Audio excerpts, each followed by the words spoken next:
Assalamualaikum warahmatullahi wabarakatuh. Good morning, ladies and gentlemen. Thank you for coming to this presentation. Our team are Kanti Pamungkasari, Irham Nugroho, and Norma Dewi Salika. We will present our article about social vulnerability groups and inclusive policies handling for COVID-19, study of social change perspective. Currently, the global disaster comes suddenly and was unpredictable by anyone, but is capable of having a crisis impact on the world community. The COVID-19 outbreak is a form of danger that has the potential to threaten all aspects of people's lives, such as social, economic, health, and psychological.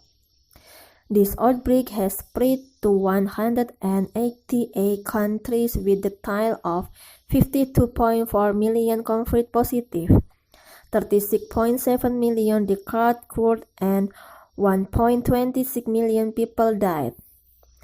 A multidisciplinary approach is essential in order to determine the steps to overcome this extraordinary problem. In Indonesia, to date there are 463,007 people confirmed positive, 388,094 people have been declared cured, and 15,148 people have died. Government policies in response to crisis situations cannot be carried out easily or rashly. The dynamic of the COVID-19 pandemic crisis are taking place very quickly and require daily assessment, given the catastrophic character caused by this outbreak. In addition to creating real social vulnerabilities, crises also easily trigger tension and conflict, both between government actors and at the community level.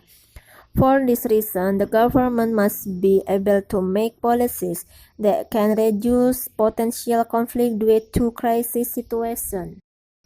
However, in its development since last March, what has emerged is optimism that the virus will not spread in Indonesia, so that there is no policies that show preparedness.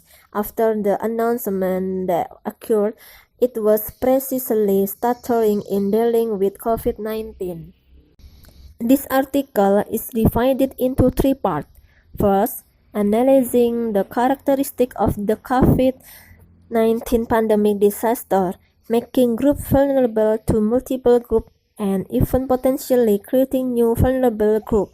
Second, analyzing the policies of the government of Indonesia in dealing with these vulnerabilities, and third, some reflection on what kind of inclusive policies that needs to be taken in dealing with the impact of the COVID-19 pandemic in Indonesia. The method that we use: literature review. Disaster characteristic. Trends in disaster data show that from time to time, the number of disasters that occur is increasing and the number of people affected is increasing. On the other part, the occurrence of disaster including a pandemic also feels more expensive because of the even greater economic impact. Hazard and vulnerabilities tend to be higher because of several specific disaster characteristics. First, modern human social relations make the impact of a pandemic easily spread, so their vulnerability increase. Second, handling the impact of a pandemic must follow the development path of the virus or bacteria, so that disease transmission has an uncertain critical period. WHO explained that a pandemic response needs to be carried out as soon as possible after the crisis begins, that is, when human-to-human transmission occurs, until the peak of disease transmission is past.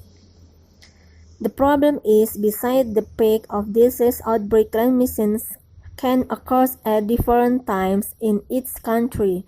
The risk of a second wave also shadow as long as a vaccine has not been found. Based on the experience of crisis conditions due to previous disasters, it is usually exacerbated by parties who tend to prioritize political, reputational, or economic considerations rather than rational considerations based on knowledge and humanity. In particular, in Indonesia, there are populist leaders who are considered unable to handle the impact of COVID-19 properly because they experience unclear expectations. The result, of course, will result in disappointment from various parties. Multiple vulnerable groups. The combination of crisis conditions that are completely uncertain makes those who have been marginalized so far feel increasingly marginalized during the pandemic because they have to bear double vulnerability due to marginalization that has been experienced so far, as well as the bad effect of the pandemic itself.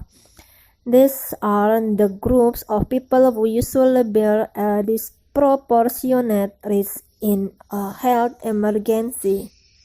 A.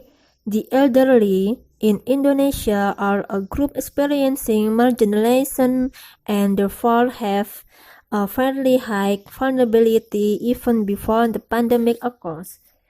When a pandemic occurs, these elderly people are not only among those who are threatened with falling into poverty, but also cannot easily access health information and service, so that they are threatened with being unable to protect themselves. B. Women and children. During a pandemic, the risk of violence against women and children is reported to have increased because at home only or work from home, policies have forced them to share living space with abusers for a long period of time. Not only vulnerable to domestic violence, online learning at home makes children more free to spend time surfing in cyberspace, so that they are more vulnerable to becoming victims on online social exploitation. C. People with disabilities. Pandemic made people with disabilities even more vulnerable due to several things, such as the absence of policies that can ensure access to health service and insurance, the absence of social security, as well as information about the COVID-19 outbreak and its prevention that does not consider access for people with disabilities. New vulnerable groups. In addition to the marginalized group with multiple vulnerabilities above, the change in the social and economic situation during the COVID-19 pandemic to have created new marginalized groups, including first, the vulnerable group fall below the poverty line, as well as the poor who get worse when facing a crisis within a crisis. Second, workers in the informal sector.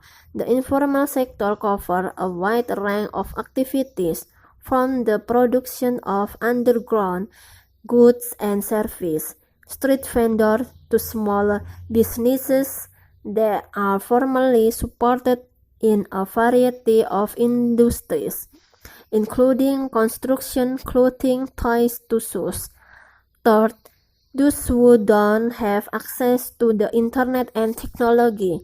Internet access allows users to obtain information online about protect themselves in accordance with recommendations from health authorities, online learning, and other information. We only take one sample policy from Ministry of Women's Empowerment and Child Protection about refocusing on activities and relocating a budget of 3.6 billion rupiah for the provision of communication materials, information and education on the prevention and handling of COVID-19 for children and women, providing APD and the specific needs of the elderly, facilitating postponement of loan installment payments for underprivileged women, Mekar client, increases the capacity of women entrepreneurs through revolving fund capital assistance for business development and availability of raw materials, issue a COVID-19 safeguard for the elderly, issue guidelines for the protection of persons with disabilities from COVID-19. The objects are elderly, women, children, and disabilities. If we look at the strategic steps taken by the Ministry PPPA, it shows that there is a response to vulnerable groups from other groups, but these regulations and programs have not yet accommodated inclusive values. This can be seen from the absence of intersection or vulnerability experienced by a group. The mention of target group also tends to emphasize the group category only. For example, in the program for women by the Ministry of Women's Empowerment and Child Protection, there is no further information that acknowledges the vulnerability of women and or children who experience domestic violence. In addition, to respond to the economic vulnerability of women working in the informal sector, the ministry has relocated funds to maintain the production capacity of women entrepreneurs. However, until the time the ministry had not issued regulation to respond to the economic vulnerability of women with disabilities, elderly women, or women who were victims of violence during the social distancing period. The policies and strategic steps implemented are reactive in nature and are more oriented toward economic stability rather than humanity, not yet based on the value of inclusion, and existing policies that are not sensitive to capturing the problem of vulnerability that arises as a result of the COVID-19 pandemic. Prompt for stay at home and work from home, or lockdown and lockdown, although necessary to smooth the transmission curve, also have different implications for different groups in society. This policy may make it easier for residents who have sufficient savings, regular income, and have the means to work from home, but make it difficult for residents who don't have such privileges.